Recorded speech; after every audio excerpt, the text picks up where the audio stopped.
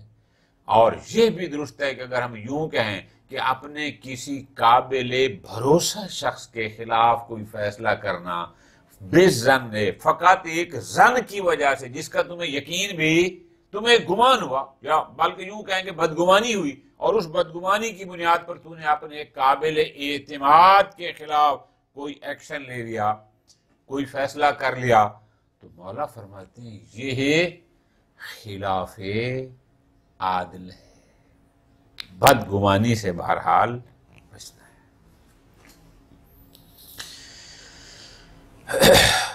قال علیہ السلام بئس الزاد الی المعاد العدوان علی العباد. زاد توشہ سفر. زمانہ قدیم میں جب لوگ لمبے سفر پر نکلتے تھے تو اس زمانے کو راستے میں اس طرح جگہ جگہ ہوٹل تو نہیں ہوتے تھے، کہیں کہیں کوئی کاروان سرا ہوتے تھے کہ جو بڑے سخی لوگ ہوتے تھے، مسافروں کے لیے کوئی نہ کوئی وہ ایک مسافر خانہ بناتے تھے اور ان کو کھانے دیتے تھے. تو ہوتا یہ تھا کہ جب لوگ زمانہ سفر میں نکلتے تھے تو اپنے سفر کے حساب سے کہ ہمارا 1 دن کا سفر ہے، 2 دن کا سفر ہے، جو بھی تھا اس حساب سے اپنے وہ کھانے پینے کا اور اپنی ضروریات ساتھ لے کر چلتے تھے. اس کو کہتے تھے زاد راہ، توشہ سفر. ٹھیک ہو گیا؟ اب آپ اس کو یوں کریں گے تو امیر المومنین کے اس فرمان مبارک کا ترجمہ آپ کو لطف دے گا.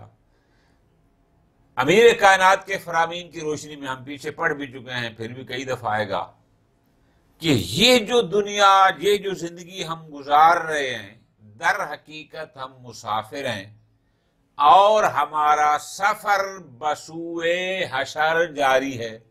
ہم نے ایک حیات ابدی کی طرف سفر کرنا ہے اور وہاں پہنچنا ہے. یہ جو ہم نے 40 سال زندگی میں رہنا ہے، 50 سال، 100 سال جس کی زندگی ہے، یہاں پر ہم نے بندوبست کرنا ہے اس زندگی کے لیے کہ جو ختم نہ ہونے والی ہوگی. امیر کائنات کا وہ فرمان بھی آپ کے ذہن میں ہے کہ جس میں فرمایا تھا آہ آہ من قلت الزاد و بعد السفر، کہ سفر طولانی ہے اور زاد راہ کم ہے. زاد سے مراد کیا؟ یعنی اس سفر آخرت کے لیے، اس حیات ابدی کے لیے جہاں ہم نے جانا ہے، تو اس کے لیے ہم نے کچھ اہتمام کرنا ہے، کچھ ساتھ لے کر جانا ہے. یہیں اسی دنیا میں ہم نے اکٹھا کرنا ہے، اس آخرت کے لیے کچھ لے کر جانا ہے. اب جو لے کر جانا ہے اس میں سے امیر المومنین فرما رہے ہیں بئس الزاد الی المعاد، آخرت کے لیے بہت برا توشہ ہے. معاد یعنی آخرت، آخرت کی طرف آپ جا رہے ہیں، تو جب آپ مسافر ہیں تو ادھر جانے کے لیے آپ کو زاد راہ درکار ہے.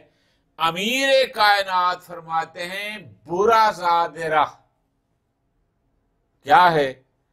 العدوان علی العباد، اللہ کے بندوں پر ظلم کرنا. بندگان خدا پر ظلم سفر آخرت کے لیے برا توشہ ہے، برا زاد راہ ہے. یہ وہ زاد ہے، یہ وہ سامان ہے ظلم کہ جو جگہ جگہ تمہیں نقصان پہنچائے گا. بس اس فرمان سے خلاصہ کیا نکلا؟ امیر کائنات فرماتے ہیں متوجہ رہو، تم آخرت کے سفر پر چل رہے ہو، تم نے کہیں پہنچنا ہے، وہاں حیات ابدی ہے، اس کے لیے ایسا زاد راہ لے کر نہ جاؤ کہ جو تمہیں بچانے کی بجائے تمہیں نقصان پہنچائے۔ اور یہ العدوان علی العباد، اللہ کے بندوں پر ظلم کرنا، بے سزاد برا زاد راہ ہے، یہ تمہیں جگہ جگہ نقصان پہنچائے گا۔ ظلم اللہ کو انتہائی ناپسند ہے۔ عادل، انصاف، یہ محبوب خدا ہے۔ ظلم کسی بھی لحاظ سے ہو، ضروری نہیں کہ ظلم کا مطلب ہوتا ہے کسی کی گردن اڑا دینا، کسی کا ہاتھ کاٹ دینا، نہ۔ ظلم مثال آسان سی، اگر ایک شخص لائق عزت ہے اور آپ عزت نہیں کرتے، یہ بھی ظلم ہے۔ اگر ایک بندہ لائق عزت نہیں ہے اور آپ عزت کرتے ہیں تو بھی ظلم ہے۔ ظلم جو جس شے کا اہل نہ ہو وہ اس کو دینا، وضع الشیء فی غیر محلہ، یہ ظلم ہے۔ ظلم کا مطلب فقط یہ نہیں کسی کی زمین چھین لینا، کسی کے گھر پر قبضہ کر لینا، یہ جو غیبت کرتے ہیں یہ بھی ظلم ہے، بدگمانی کرتے ہیں یہ بھی ظلم ہے، قابل احترام کا احترام نہیں کرتے یہ بھی ظلم ہے۔ ظالم اللہ کو قطعاً پسند نہیں۔ قال علیہ السلام من اشرف اعمال الکریم غفلته اما یعلم۔ سبحان اللہ، سبحان اللہ۔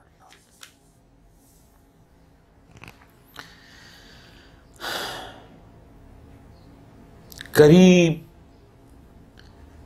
اسماء الہی میں سے بھی ہے۔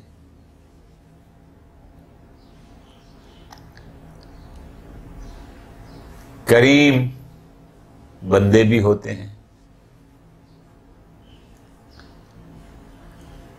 امیر المومنین کریم کے افعال و صفات میں سے ایک بڑی صفت کا یا عمل کا بیان فرما رہے ہیں۔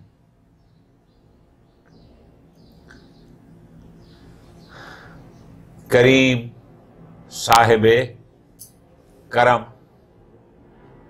بلند،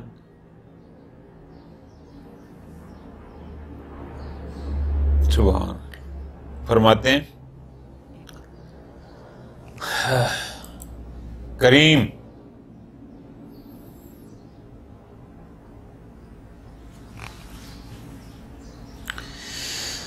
کریم انسان اللہ کا محبوب ہوتا ہے۔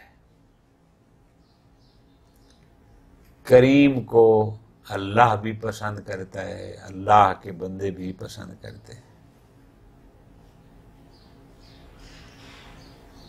انسان کریم تب بنتا ہے کہ جب اس کے اندر اعلیٰ صفات، یعنی وہ صفات کہ جس کی بنیاد پر ہر شخص اس سے محبت کرتا ہے، یعنی مراد یہ ہے کہ جس میں قابل نفرت صفات نہیں ہوتی، اچھی صفات کا حامل۔ اللہ کریم، اللہ تبارک و تعالیٰ کریم ہے، یعنی اس کے جتنے افعال ہیں، جتنی صفات ہیں، سب کی سب وہ قابل محبت ہیں، قابل نفرت نہیں ہیں۔ یہ مفہوم ہو گیا کریم کا۔ امیر المومنین ایک بڑی بات فرما رہے ہیں، فرماتے ہیں من اشرف اعمال الکریم، کریم انسان، بلند انسان کے اشرف اعمال میں سے یہ ہے، بہترین اعمال میں سے یہ ہے، بلند اور اعلی افعال میں سے یہ ہے، غفلتہ عما یعلم، ان چیزوں سے چشم پوشی کرے جنہیں وہ جانتا ہے۔ اللہ کریم ہے، اللہ ہمارے گناہوں کو جانتا ہے، اللہ تبارک و تعالی ہمارے تمام عیوب کو جانتا ہے، وہ ہماری تمام نافرمانیوں کا عالم ہے، اس کے باوجود بھی وہ چشم پوشی کرتا ہے۔ ہمیں صحت بھی دے رکھی ہے، ہمیں رزق بھی دے رکھا ہے، ہمیں دنیا کی سہولتیں بھی دے رکھی ہیں۔ فرماتے ہیں انسان کریم کا سب سے بڑا عمل، کریم بننا چاہتے ہو، بلند بننا چاہتے ہو، باعظمت بننا چاہتے ہو، تو فرماتے ہیں غفلتہ عما یعلم، جسے جانتے ہو اس سے غض بصر کرنا ہے۔ غفلت بمانا یعنی چشم پوشی، گویا کہ تمہیں پتہ ہی سونا ہے، انداز ایسا بناؤ جیسا کہ سونا ہی نہیں ہے، دیکھا ہے لیکن انداز ایسا کہ گویا دیکھا ہی نہیں ہے، اس کو کہتے ہیں چشم پوشی، کہ لوگوں کی خطاؤں کو، لوگوں کی کمزوریوں کو دیکھتے ہوئے بھی اندیکھا لو، سن کر بھی انسنی کر دو، گویا کہ تم نے سنا ہی۔ غفلتہ عما یعلم، یعنی جس چیز کو جانتے ہو لطف لینا ہے، اسے چشم پوشی۔ اب ان فرامین کو آپس میں آپ ملائیں تنہائی میں بیٹھ کر تو لطف آئے گا۔ پچھلے میں بدگمانی کی مذمت ہے، یہاں فرماتے ہیں کہ جسے جانتے ہو۔ اب جب علم آیا تو اس کا مطلب ہے گمان ختم، تو جب علم کی صورت میں، یقین کی صورت میں امیر کائنات فرماتے ہیں علم ہو پھر بھی چشم پوشی کرو، تو جہاں علم ہی نہ ہو، فقط ظن ہو، اس پر کوئی اپنے جذبات کا اظہار کرنا، کوئی فیصلہ کرنا قطعاً پسندیدہ، کہ جب علم میں مولا فرما رہے ہیں کہ چشم پوشی کرو، کوئی گمان نہیں ہے، 100% تمہیں یقین ہے، پھر بھی چشم پوشی کا حکم ہے، چہ جائے کہ تمہیں علم نہ ہو، صرف اور صرف گمان ہو، تو اس کی اجازت کہاں ہوگی کہ صرف گمان کی بنیاد پر کسی چیز کا اظہار کر دینا۔ یہاں تو مولا علم کی صورت میں بھی حکم دے رہے ہیں چشم پوشی کرنے کا، غض بصر کا، گویا کہ تمہیں پتہ ہی نہیں ہے۔ قال علیہ السلام من کساہ الحیاء ثوبہ لم یر الناس عیبہ، ہر شخص یہ چاہتا ہے کہ اس کے عیوب ظاہر نہ ہوں، ہر شخص یہ چاہتا ہے کہ اس کی کمزوریوں کا کسی کو پتہ نہ چلے۔ ظاہر ہے ہم لوگ گناہگار ہیں، ہم سے غلطیاں بھی ہوتی ہیں، کوتاہیاں بھی ہوتی ہیں، عیوب بھی ہوتے ہیں، ہر بندے کا تقاضا اور خواہش یہی ہے۔ امیر کائنات اس فرمان مبارک میں ایک فارمولہ دے رہے ہیں، تم چاہتے ہو تمہارے عیوب کا کسی کو پتہ نہ چلے، تمہاری کمزوریاں چھپی رہیں،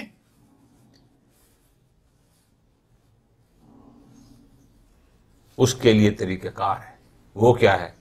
لطف لینا ہے۔ فارمولہ ہے. وہ فارمولہ کیا ہے؟ فرماتے ہیں حیا اختیار کرو. اب لفظ سنو امیر المومنین کے. فرماتے ہیں من کساہ الحیاء ثوبہ، جس پر حیا نے اپنا لباس پہنا دیا،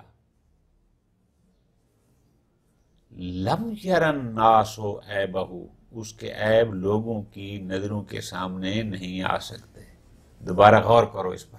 یہ تو لفظی ترجمہ ہے نا، مرادی ترجمہ کیا سمجھنا ہے؟ جس شخص میں حیا ہے اس کے عیب لوگ نہیں دیکھ سکتے. کیوں؟ حیا کا مطلب ہے کوئی ایسی حرکت ہی نہ کرے جو اس کے لیے باعث بدنامی ہو. بے شرم بندہ باعث بدنامی کام کرتا ہے. آج کل جیسے سوشل میڈیا پر ہم دیکھتے ہیں، وہ شخص بے حیا ہوتا ہے جو کسی کی ناموس کی طرف ہاتھ بڑھاتا ہے. وہ شخص بے حیا ہوتا ہے جو کسی کے حق کی طرف ہاتھ بڑھاتا ہے، ڈاکہ ڈالتا ہے. جس میں حیا ہو، جس کی آنکھوں میں حیا ہو کہ میں یہ کروں گا کوئی بھی نہ دیکھے، میرا اللہ تو مجھے دیکھ رہا ہے. حیا کو اس معنی میں لینا ہے کہ جب بندہ یہ سوچ لے کہ مجھے اپنے رب سے شرم آتی ہے کہ وہ دیکھ رہا ہے اور میں فلاں کام کروں، اس کو کہتے ہیں حیا کا لباس. جو بندہ حیا کا لباس اوڑھ لیتا ہے، پہن لیتا ہے، لوگ اس کی عیب نہیں دیکھ سکتے. کیوں؟ اس لیے کہ پھر وہ کوئی ایسی حرکت کرتا ہی نہیں ہے جو اس کے لیے باعث ننگ ہو. وہ حیا کا لبادہ، وہ حیا کا لباس جو اس کی نظر میں ہے، وہ اس کو روکتا ہے کسی کبھی ہی کرنے سے. کھلے عام جو کبھی ہی کرتے ہیں یہ وہ لوگ ہوتے ہیں جن میں حیا نہیں ہوتا، کسی کا بھی نہیں ہوتا، حتیٰ کہ اللہ کی شرم بھی نہیں ہوتا کہ جس نے مجھے آنکھیں دی ہیں دیکھنے کے لیے، ہاتھ دیے ہیں، میں ان ہاتھوں اور آنکھوں سے اس کی نافرمانی کر رہا ہوں. جب وہ ایسا کرتا ہے تو پھر اس کے عیوب کو دنیا دیکھتی ہے. اور جس پر حیا غالب آ جاتا ہے، جو لبادہ حیا اوڑھ لیتا ہے، پھر دنیا اس کے عیب نہیں دیکھ سکتی. کیوں؟ اس لیے کہ وہ ایسا کرتا ہی نہیں ہے جو اس کے لیے باعث شرم و حیا ہو.